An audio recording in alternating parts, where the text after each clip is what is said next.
पास याद रखो Thomas Alva Edison ने 1000 एक्सपेरिमेंट्स किए थे या 5000, इसके बारे में कंफर्म नहीं है, लेकिन 1000 से ज्यादा उसने एक्सपेरिमेंट्स किए थे, तब जाके एक बल्ब उसने इन्वेंशन किया था। और उसने एक बार ये कहा था कि मैं एक ऐसी चीज बनाना चाहता हूं जो रात में दिन कर देगी। क्या कहा था?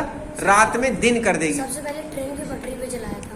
हाँ देखो, दैट्स अ ग्रेट, इनको पता है इसके बारे में, है ना। अमेरिका में उसका सबसे पहले इसको अप्लाई किया था कि किस तरह से इसको देखना है। तो जब उसने कहा था कि ऐसी चीज बनाऊंगा मैं रात में दिन कर देगी, तो लोगों को बड़ा अजीब लगा कि ऐसा कैसे हो सकता है। Listen all, Abhiraj, you are not paying attention on my words here, listen. तो दुनिया में जितने भी क्रिएटिव लोग गुजरे हैं उनको सबको लोगों ने पागल समझा। एक इंसान ने कहा था कि मैं एक ऐसी चीज बनाऊंगा कि एक इंसान दुनिया में इधर हो इस कोने पर, एक दुनिया में उधर हो उस कोने पर, और वो बातें कर लिया करेंगे। लोगों ने उसको सड़े हुए टमाटरों से मारा। और आज हमारे पास मोबाइल है, ठीक है ना। अब आप ये समझे कि हमारे पास जो बुक है इसको किस तरीके से अपने फॉर्म में हम इनहेल कर सकते हैं, या अपने फॉर्म में इसको डाइजेस्ट कर सकते हैं, अपने फॉर्म में इसको अंदर इसके सारी बेसिक कंपोनेंट्स, सारी चीजें हम इसमें ले सकते हैं, अपने माइंड्स को कैसे शार्प कर सकते हैं। दूसरा ये है, लिसन ऑल, सबसे most important points class 5 to 8, class 5 से लेकर 8 तक, वो ये है कि आपको दो चीजें काउंटर करनी है। Only 2 things you have to counter, because इससे पहले मैं जिस जगह एज अ प्रिंसिपल था, ठीक है ना, तो मैंने वहां पर दो ही चीजें फोकस कराई थी। वो क्या थी? 5 to 8 तो नहीं, लेकिन मैंने 3rd to 5th तक, 5 क्लास तक, मतलब 1st to 5th क्लास तक ये चीज अप्लाई कराई कि बच्चों को बस दो चीजें जरूर आ जानी चाहिए। पहला तो राइटिंग और दूसरा रीडिंग। अब ये दोस्तों एक दूसरे से कैसे इंटरलिंक करती है मैं समझा रहा हूं आपको। याद रखो, अगर आपको राइटिंग आ गई, if somebody wants to learn the writing just like in English, how many letter he must to know? 26 letter उसको लिखने आने चाहिए। इमेजिन करो, एक बच्चे को मैं एक लेटर अगर लिखना सिखाऊं तो कितने दिन में सीख सकता है एक लेटर? मान लो एक लेटर अगर ए लिखना सिखाऊं मैं, स्मॉल और कैपिटल, तो एक दिन में स्मॉल लिखना सीख जाएगा, एक दिन में कैपिटल। इसमें कोई प्रॉब्लम वाली बात तो नहीं है? No sir. 2 दिन लगे ना हमको सीखने में? Yes sir. तो अगर मुझे 26 लेटर सीखने हैं तो कितने दिन लगेंगे? 26। और दूसरा कैपिटल लेटर लिखने में 26। टोटल मिलाकर कितने दिन, कितना टाइम लगा हमको? 52, यानी 2 महीने से भी कम। 2 महीने में हमारे 60 डेज होते हैं। तो किसी बच्चे को मैं सच बता रहा हूं,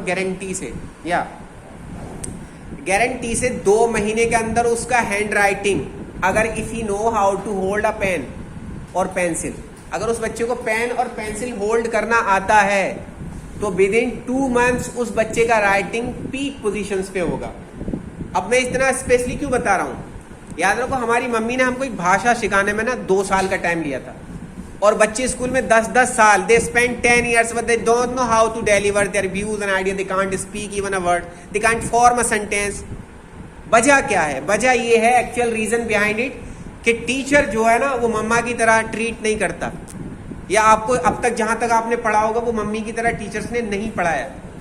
बिकॉज अकॉर्डिंग टू CDP बच्चे कभी भी गलत नहीं होते। गलती किसकी है? इन्वायरमेंट की गलती किसकी है? या तो टीचर्स की गलती है। Do you understand? So I am saying that कि बच्चे को अगर कोई चीज सीखनी है तो बहुत बेसिक लेवल से सिखाया जाए। देखो, मम्मी ने स्टार्टिंग में आपसे ये नहीं कहा था कि ये सीखो वो सीखो ये काम करो। मम्मा ने सबसे पहले स्टेप बाय स्टेप सिखाया था। बोलो बेटा पापा पापा, तो आपसे बोला भी नहीं जाता, तो आप लिपसिंग करते थे, ऐसे करके बोलते थे ना। फिर सिखाया बेटा, बोलो मम्मा मम्मा मम्मा, सीखा ना ऐसे आपने। वजह क्या है? मम्मा उस लेवल से लेकर चलती है जिस लेवल को आप एक्सेस कर सकते हो। ऐसे ही एक टीचर को भी होना चाहिए। तो टीचर के हिसाब से आपको भी होना चाहिए कि अगर हमारी स्पीड किसी चीज में बहुत हाई नहीं है तो हम बहुत स्लो स्पीड से चलेंगे। याद रखो, कंपटीशन में वही रुक पाते हैं जो स्लो हो बट स्टीडी हो। और आपने एक थॉट भी सुनी होगी, slow and steady wins the race. सुना है ना? जो बच्चे, जो भी स्टूडेंट स्लो चलते हैं बट स्टीडी रहते हैं, मैं कह रहा हूं कि आपको 26 लेटर लिखना आना चाहिए। तो कितने दिन में आप सीख सकते हैं? मोस्टली वो तो उस बच्चे के लिए बताया गया है जिसको कुछ भी लिखना नहीं आता है। आपको तो पेन भी होल्ड करना आता है, आपको लिखना भी आता है। तो 26 नहीं, 10 डेज में ही आपका राइटिंग जमीन से आसमान पर पहुंच सकता है। अब बता रहा हूं राइटिंग कहां काम आएगी। जो आपने लिखा है वो आपको पढ़ना भी आना चाहिए. Whatever you have written you must to know how can be able to read it. अब जो आपने लिखा उसको पढ़ना भी आना चाहिए. इसके अलग हटके सारे बच्चों के पास एक डायरी दी गई है, वो ऑफिशियल डायरी है. एक आपके पास पर्सनल डायरी होना चाहिए जिसमें आप अपनी डेली एक्सपीरियंस रिवील कर पाएं. क्या चीज़ मुझे पसंद है, क्या नहीं पसंद है, आज मेरे टीचर ने मुझको कौन सा बेसिक कॉन्सेप्ट ऑफ लाइफ बताया, कौन सा मुझको basic concept of all the things. और दूसरा ये है कि उसमें वोकैब एनहेंसमेंट के लिए आप डेली डिक्शनरी को यूज करें. If somebody wants to learn the English language properly in order, तो जैसे हमने आपको बताया एडवांस स्ट्रक्चर, तो उसमें हमने आपको कुछ सेंटेंसेस बताए थे और डेली बताते हैं आपको, उनको यूटिलाइज किया करें, प्रैक्टिस किया करें. Practice make a man perfect. समझ में आ रहा है आपको व्हाट आई एम सेइंग यार? तो कुछ कॉन्सेप्ट्स हैं जो आपको समझने हैं. कोई प्रॉब्लम हो तो आप बता सकते हैं. Now I am calling to yeah, come here. Now he will introduce here before you. Would you like to say something here? Yes, Mishra ji.